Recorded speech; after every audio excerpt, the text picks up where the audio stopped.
Warning!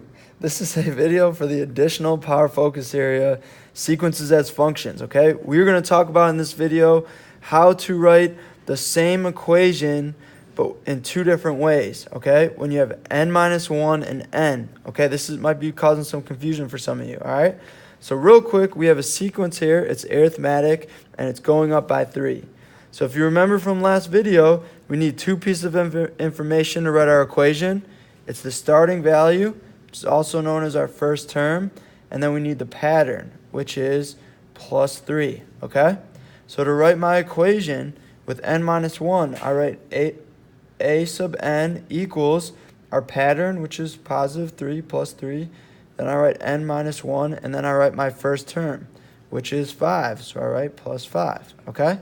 So now we're going to learn we can also write this equation to find any term in our sequence, but without n minus 1 and just with using n, okay?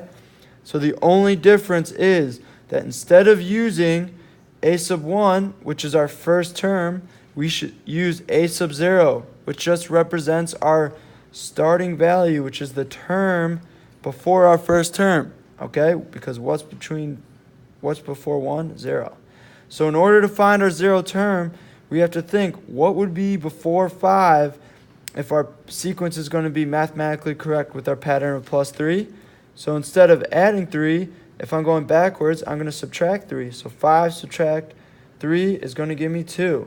So my 0 term is 2, okay? And now I write the rest of my equation. A sub n equals our d, which is our pattern, which is plus 3. And then instead of using n minus 1 like you see here, I'm just using the equation n, okay?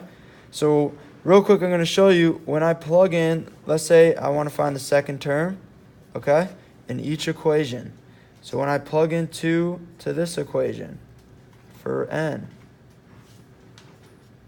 okay, a sub 2 equals, when I plug this all in and plug this into a calculator, you're going to get 8. All right, and is my second term 8? Yes. Remember, this is your 0 term, first, second, okay? Let's use my other equation that looks a little different.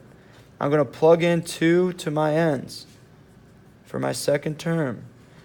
I put parentheses around what I plug in, okay? And when I simplify this, okay, I'm going to get 6 plus 2 will give me 8. So again, this says my second term is 8, which is matches. So look, we get the same answer, but with a little bit different equation, okay? So I think you get the idea. We're going to jump to geometric sequences. Let's go, okay? So what we're going to learn here is, again, you need the first term and the pattern, which is multiplied by 2 here, okay? And just from our last video, we learned how to write these equations. For this sequence, it's going to be a sub n equals our first term, which is 4, and in the parentheses is our pattern. We call that the growth factor or common ratio. Remember R? And our growth factor is multiplied by 2, so I put 2 in my parentheses, and I write n minus 1, okay? So now again, if we are writing this equation without n minus 1 and just with n, I use that 0 term.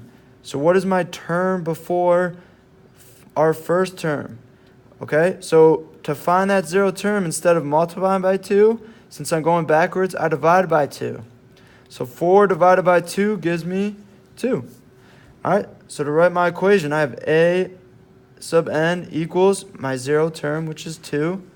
My pattern, which is still the same, 2, multiplied by 2. And instead of writing n minus 1 like I did here, I just write n. So again, let's just double check.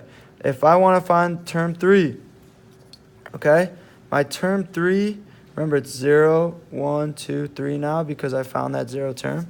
Term 3, I plug in 3 for n, here and here. So, boom. Okay, I plug that into a calculator, and you're going to get 16. Here, I plug in 3 for n. I have an n here and here now. Okay? All right, 2 to the third power is going to give me 8, and 8 multiplying 2 is going to give me 16. You can also plug that into a calculator. It's what I recommend. And guess what? We get the same answer for our third term, which matches our sequence, okay? So there you have it, all right? So remember, when you're using n minus 1, you're using the first term. When you're using an equation with just n, you are using the zero term, which you're going to have to find. All right, good luck.